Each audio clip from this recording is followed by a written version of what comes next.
Weiser. I'm the Silber Family Professor of Modern Jewish Studies at York University. And today I'd like to talk to you a bit about how Jews, particularly Ashkenazic Jews, the Jews of Central and Eastern Europe, got their names. So this is going to be a very brief introduction to Jews' names and naming practices. Now I'm going to get rid of my face and show you a PowerPoint presentation that I'm going to talk over. So just bear with me a moment.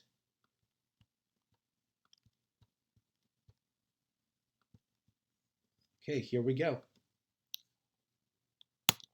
First of all, I'll say a brief word about who are the Ashkenazic Jews, in case this is a concept that's not familiar to you. There are many Jewish subgroups. Ashkenazic Jews are one of the largest ones in the modern era.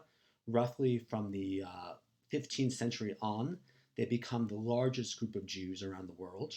Today, they make up about 90% or more of the Jews of the United States and Canada. Who are they? They are the Jews who trace their cultural origins to Central and Eastern Europe. So what you can see on the map on the left is an area called Ashkenaz. Medieval Jews gave names to territories in Europe and elsewhere that corresponded to the geographical map they had in their minds, based on very often things such as names that appear in the Bible, sound correspondences between the names they heard and names they had encountered in the past historically. In any case, they termed Ashkenaz the area of essentially what's now really eastern France and parts of Germany, a little bit further east. This is where a distinct language called Yiddish was formed on the basis of dialects of medieval German as spoken by Jews. Over time, these Jews migrated eastward, and that's what you're seeing here. They went into what's now the Czech lands, they went into Hungary, they went into Poland, Lithuania, Latvia, Estonia, Ukraine, and so on. They became largely an Eastern European community. Throughout this period, however, and we're talking really for centuries into the 20th century, they continued to speak the Yiddish language.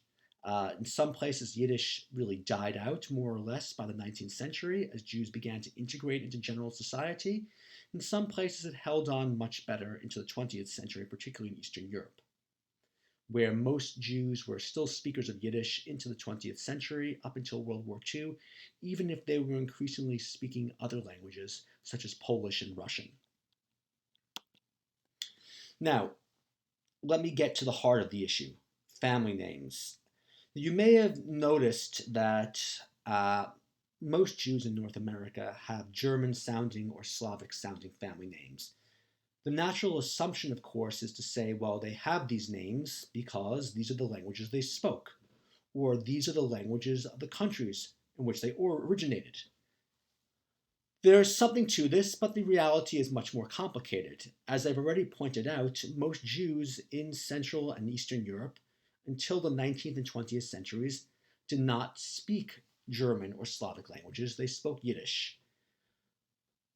Further, the languages from which their names are taken, or the languages they sound like, Slavic languages or German, weren't always the languages, the official languages of the regions in which they lived. So let me explain a little bit more. How do we come to this problem? So first of all, let me say something about family names. Sephardic Jews, the Jews who trace their cultural origins to the Iberian Peninsula, Spain and Portugal, prior to expulsions there in the 15th century, and or mass conversions, they usually had hereditary surnames that were inherited from generation to generation by the medieval era. But this is not true of the Ashkenazic Jews, who are the other large group of Jews on the European continent. Not the only other group of Jews on the European continent, but the other large group of Jews on the European continent. Outside of certain rabbinic families, certain elite families amongst Ashkenazic Jews, very few Jews in Eastern Europe had fixed names prior to the 19th century. And by the 19th century, most of the Ashkenazic Jews lived in Eastern Europe. So to give an example of what I mean, Jews in Central Europe in some places did have fixed names. It wasn't very common. Typically, rabbis' families were the ones who did have fixed names, and they bear often the names of a place where they lived. Such names as Horowitz, Epstein, these are other examples, Brandeis, usually refer to geographic places, geographic names in Central Europe. There are also some other names like Margolis, which come from Hebrew, Pearls. It's an aristocratic Jewish name. But most Jews did not have established fixed family names, and this was especially the case in Eastern Europe, where almost none of them, except from a few rabbinic families, had names. The one exception to this rule is Prague in today's Czech Republic. But pretty much anywhere further east, you wouldn't find Jews having fixed family names until the 19th century. Now, why the 19th century? Well, really, when I say the 19th century, I mean the last quarter of the 18th century until the middle of the 19th century. Jews were acquiring fixed family names for the same reasons that their neighbors were, that is, non-Jews. That is, modern states required people to register births, deaths, marriages, things of this nature. It wanted to keep statistics, information about people, either to make them more useful to the state or in order to improve the lives of those individuals. So this meant registering subjects so they could be inducted into the military, eventually sent to public schools, and collecting taxes. Various other state functions that we consider quite normal today are becoming much more widespread by the 19th century in Eastern Europe. Jews, like others, had no reason for the most part to register their family names with states previously. They either paid taxes as a collective, not as individuals, or they tried to avoid paying taxes or providing soldiers for the military. All these things were very common amongst Jews and non-Jews. But by the 19th century, they increasingly have to do these things. The state is becoming much more intrusive. Now, what about the family names of Ashkenazic Jews? Ashkenazic Jews, as I said before, typically adopted German or Slavic sounding surnames, but sometimes they also have Yiddish surnames. Usually their names reflect whatever was the official language of the territory was where they were living. Now, the territories and their boundaries shift over time, particularly in the late 18th century, the early 19th century. So in some places, Jews adopted German-sounding names, but the territory passed to another ruler where the official language was something else, but Jews continued to use the German-sounding names. In fact, German-sounding names are probably most commonly associated with Ashkenazic Jews. Now, how do they choose their names? This is also a bit of a complicated, or I should say a complex matter. It's not difficult to understand, but there are many variations. That's what makes it complex. Jews' names were usually chosen by Jews themselves with the approval of state officials.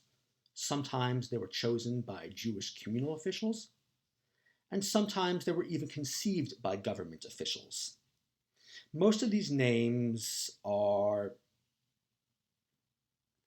well, I'll talk about the scheme of how they're given, so let me not give that away, but let me just say in advance, family names are not really a factor for most Jews until the late 19th and early 20th centuries. That is, many people in Eastern Europe, as elsewhere, didn't bother to register the birth of children or their marriages with the state unless there were consequences. It just simply wasn't relevant. When you lived in a small community where people knew each other, why bother to have a fixed family name that seemed quite artificial? Or if you were trying to avoid state policies such as military recruitment, taxation, especially when you were a subject often to discriminatory laws, rather than a citizen entitled to equal protection under the law, this was a very unattractive option. But by the late 19th century, it becomes a must, and Jews increasingly take their names seriously. But even into the 20th century, many Jews couldn't tell you when they were born. It was simply a date registered on a piece of paper, and family names, registered family names that were passed down from generation to generation, and innovation didn't mean much unless you were interacting with a state official. Now, as I said, most Jews take on Slavic sounding or German sounding family names. The big exception is Hungary, where Jews in the second half of the 19th century, where they're trying to acculturate, where Hungarian nationalism is on the rise, they wish to integrate, very often replace German sounding names with Hungarian sounding names. More about this in just a minute. Now, what are the various schemes for the creation of family names? These are patterns that are common not only to Jews, but to many other peoples. So this will probably sound quite obvious to you. Of course, there is a specific Jewish dimension to all of this, which largely has to do with the languages that Jews used. So first of all, patronymics. Jewish men took names based on their fathers' names. In traditional Jewish society, you were known by the name of your father, so-and-so, son of so-and-so. Very often, these names became family names, and they'd be passed on to both male and female descendants. So you have various suffixes meaning son in the languages of Eastern and Central Europe, Zon, son, vich, vitz, and there are other variants, all meaning son of. So you take the Jewish name Jacob, which in Yiddish, one of the names, variants of this name is Koppel. It becomes Koplovich or Koppelson. You take the name Yudel, Judah in Yiddish, becomes Yudelson, Yudelovich, and so on. You take the name Bear, meaning a bear, and it becomes Bearman, Bearson, Berkovich. You get the idea. Matronymics. In some cases, Jews' family names were based on the names of a matriarch, a mother. The same pattern of adding son, but you added it to a woman's first name. Sarah, Sarah's son. Sora is Yiddish, Sarah in Yiddish. You get names like Sorkin. You may know the names like Dworkin from Deborah, Zeitlin from the Yiddish name Zeitel, and so on. Professions are very common as a source of names. Here I give you a list: Schneider, Snyder, Chayat, Kravitz, Kravchik, Portnoy. These are all names meaning tailor, a very common Jewish profession in different languages of the region, whether it's German or Hebrew or Yiddish or Ukrainian or Russian or something else. Nicknames: if someone was known as the guy with the dark hair, the black hair, or the patient person, could lead to names like Schwarz, Weiss, Geduldig, and so on, patient. Place names are very common, usually the place where a family originated, the place you lived last. If your family came at some point from Berlin, you might be known as Berliner. If your family came from Krakow in today's Poland, you may be called Krakowski or Krakauer. One is a Slavic variant, a Polish variant, and one is simply a German variant. Names like Litvak, Horowitz, Epstein are also have to do with places of origin. Sometimes the place of origin was the territory of a nobleman who owned the land where Jews lived. You often see that Jews have names that sound like the names of Polish nobility because they lived on the territories of Polish nobility.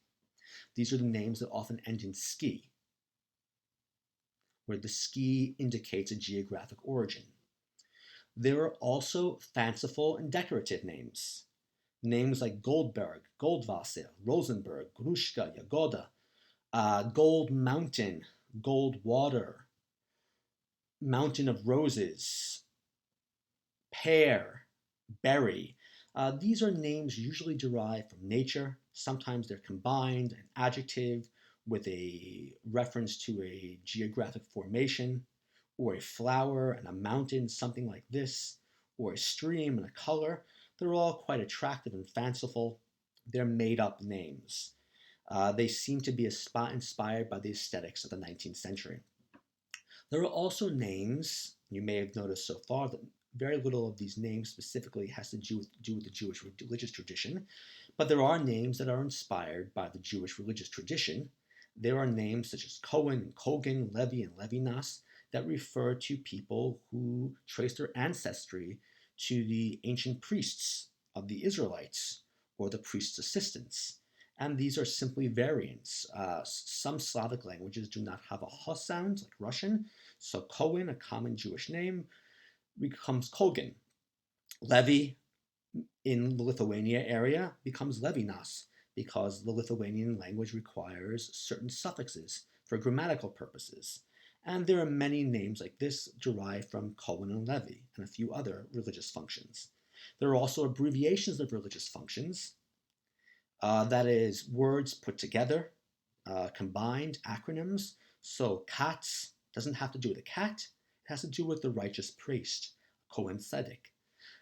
Katzman, Katzberg are variants, and there are many other names formed as acronyms from religious functions. Now, what about first names? I've said almost nothing about them so far. First of all, the Ashkenazic Jews, in contrast with other Jewish communities, most other Jewish communities, do not name after the living. They only name after the dead. Men and women draw on a different repertoire of vernacular names. So, let me explain what I mean. Their Jewish males have sacred names and they have vernacular names. That is, the sacred name is the name that is used when you're called for a religious function, such as for reading from the Torah. But in everyday life, you're usually called by a nickname, an everyday language name, a vernacular name. Now, men need to have a sacred name and they can have a vernacular name because they have to perform certain religious functions, like reading from the Torah, that women do not traditionally do. Therefore, they have to have names that draw on a certain religious tradition. That religious tradition is primarily a fixed list of names of biblical or Talmudic origin. These are names that are usually from Hebrew and Aramaic, with a small number of Greek names thrown in. But their everyday names can be derived from the spoken language. Women do not need Hebrew names, although they may need them, or I should say sacred names, not Hebrew names. They are much more likely to have vernacular names.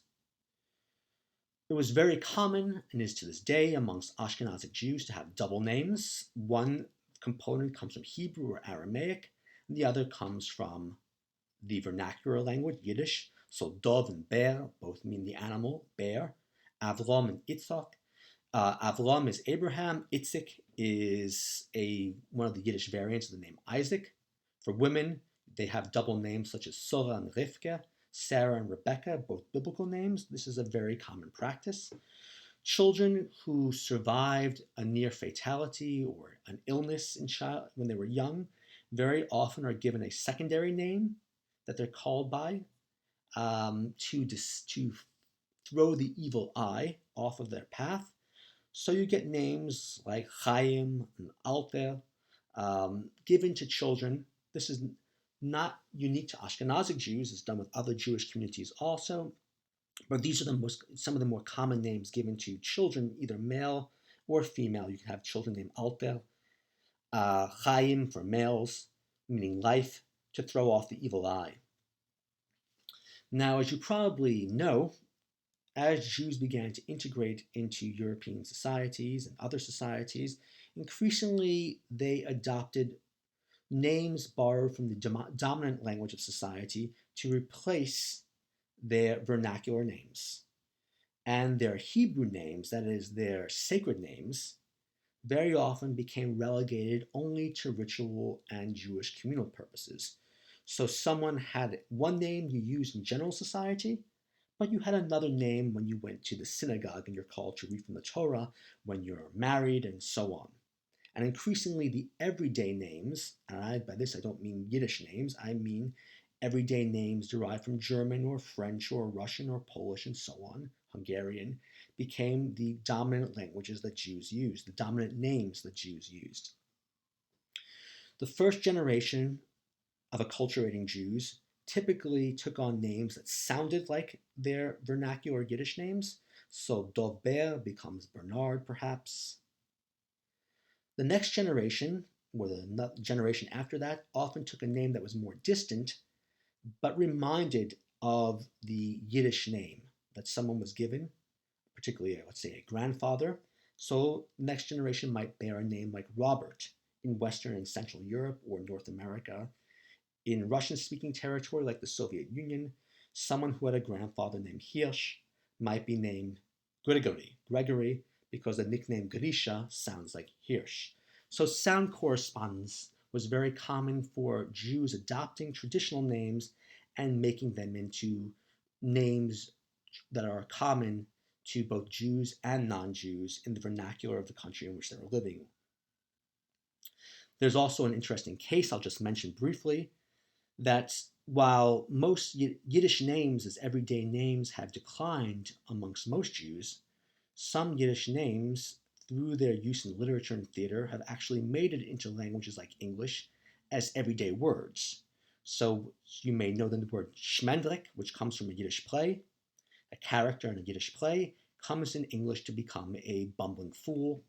And Yenta, which was once a common Jewish woman's name, becomes a name to refer to a gossip in English. That woman is such a Yenta, or he's such a Yenta. He or she is a Schmendlick. This person's an idiot. Finally, I'll say just a few words about the stigma of Jewish names. Now, if Jewish names, fixed family names, in their origins often have very little to do with the Jewish tradition, and they're not recognizably Jewish. In fact, sometimes Jews and non-Jews have the same name. Take a name like mine, Weiser. If you go to Berlin, it's a common German non-Jewish name. You go to the US Midwest, Weiser is a common non-Jewish name. But if you go to New York City or Tel Aviv, you find that it's a very common Jewish name. Right? These names are not obviously Jewish, but in some case, the frequency with which Jews have these names make them de facto Jewish names. Certain names became common for Jews and became associated with Jews more than with non-Jews. You think of stereotypical names like Goldberg. There's nothing inherently Jewish about it, but Goldberg and Goldstein or Goldstein become, sociologically speaking, Jewish names. And there are many parallels with Jewish names of non-German origin also. Now, in some cases, Jews wanted to change their names in the 19th and 20th centuries because they simply wanted to fit in better with society. If they lived in Hungary, they didn't want a German-sounding name, they wanted a Hungarian-sounding name. So names like Schneider become Sabo. In some cases, they wanted to escape the stigma attached to a Jewish name. They didn't want to be recognizably Jewish. They may have been happy to be Jews, but they knew that they suffered a certain degree of prejudice, and maybe this blocked their careers and other avenues in their lives if they bore recognizably Jewish names. So a name like Khan, which is a name like Cohen, of referring to a religious function, means a little boat also in German, becomes Schiff, a ship. This is another example of a possible Jewish name change. Jewish name changes were not all that common outside of Hungary, and in some places, in fact, like the Russian Empire, Jews, even Jewish converts to Christianity, were not allowed to change their names. It's really in North America and in Israel that Jews will change their family names in large numbers. There's a certain myth that Jews' names were changed unrecognizably upon arrival in Ellis Island by officials. This myth has been exposed, or debunked, I should say, in recent years by scholars.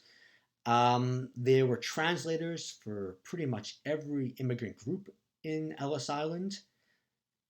They worked with lists from ship manifests. Names were not changed there unless Jews desired their names to be changed. Most names were changed later after being in the US for some time, and people had a sense that they wanted a name that was either less distinctly Jewish, easier to pronounce, or perhaps they wanted a name to match family members who had already changed their names after acculturating in America. There are some very funny stories, in fact, of Jews having difficult to pronounce Slavic names who said after being in the United States for a number of years, this is too complicated, and they chose names like Goldberg because they were easy. It may sound counterintuitive, These Jews were not trying to escape the stigma of being Jewish, although that certainly happened. They were simply trying to choose names that worked better in American society. Of course, Jewish names also created great problems for Jews, created problems with bureaucrats throughout European countries who didn't understand Jewish naming processes and often recorded Jewish names in contorted versions, but they also caused problems with ideological anti Semites. And I'll just touch upon two examples. As you might be aware, in order to make Jews recognizable and to humiliate them, the Nazis required that Jews add Israel and Sarah for men and for women to their personal documents. Post-World War II, the Soviet Union, in its campaign against ruthless cosmopolitans, would expose Zionists, in quotation marks, meaning Jews who were targets of the state, who usually had nothing to do with Zionism. If their names were not recognizably Jewish, they would usually put a patronymic in parentheses in a newspaper to show you who a Zionist agent of the United States was. Or if a Jew was a Soviet official or a member of the Communist Party who had changed his name at some point, or she had changed her name, which was very common, not just amongst Jews, but amongst other party members, particularly when the party was illegal early in the 20th century. Being a Bolshevik, that was illegal. These persons' names, their original names, which were conspicuously Jewish, could be put in parentheses. So there were significant consequences in the 19th and 20th centuries for bearing recognizably Jewish names, even if many of these names had nothing to do with Jewish culture and their origin, but they'd become associated with Jews. As a final note, I'll talk about the cultural dislocations of today. Nowadays, that Yiddish is not widely spoken in most Jewish communities. There's a certain loss of knowledge of traditional Jewish naming practices and naming patterns. Very often, someone comes to a synagogue, says a prayer for a relative. Someone asks, what is the name of your Aunt Rose? What's her Hebrew name, meaning what's her traditional Jewish name? And the person doesn't know. So the rabbi guesses. If the rabbi knows something about Yiddish, the rabbi assumes the name might be Rezel. If the rabbi knows something about modern Hebrew of a certain generation, he might suppose the person's name is Shoshana. But this person may not have any traditional Jewish name, or it might be something completely different. The person's vernacular name and the person's Hebrew name, name for religious functions, may be completely different or only tangentially related. Increasingly, we see rabbis and people who are in charge of filling out various documents or producing tombstones, unfamiliar with Ashkenazic names. I know on my own great-grandfather's tombstone, his name is misspelled because the person who was producing the tombstone didn't know how to spell his name, thinking it was a Hebrew name when it was actually an Aramaic name, and his name appears as a woman's name rather than as a man's name. So we're experiencing a certain loss of traditional knowledge as Jews shift away from these traditional Ashkenazic naming patterns. On the other hand, we have an interesting resurgence of old Jewish names. If you meet lots of young Jewish children under the age of 10 or under the age of 20 perhaps, maybe not so young but not quite adults, you find increasing numbers of names associated with the generation of immigrant Jews to North America. Names like Bessie, Rose, Saul, Nathan, Jacob, Isaac, and Max. Some of these are of biblical origin. Some of them have nothing to do with the Bible. They're simply the names that Jews took upon acculturating. A Jew who was called Yisrael at home became Isidore in public life. Someone whose name was Meir became Max in public life. These are names that you might associate with the Lower East Side of New York or Spadina market area of Toronto in the early 20th century. These names are coming back in vogue. So it's a fascinating process how Jewish names are recycled and new ones come into existence, a topic for another day. What makes a Jewish name Jewish? Well, here it's largely, I'm making an argument that's largely sociological, but there are certain names that Jews use to this day that do go back to traditional Jewish sources. But the irony of this all is that Jews typically feel very comfortable exchanging their first names, which were the names that were usually drawn from traditional Jewish sources, and replacing them with vernacular names, but they feel very attached to the names they took in the 19th century and didn't take seriously until the 20th century. In fact, when you talk about someone, a Jew changing his name, you're usually referring to someone changing the family name, a family name that's only been in the family for a few generations. Thank you.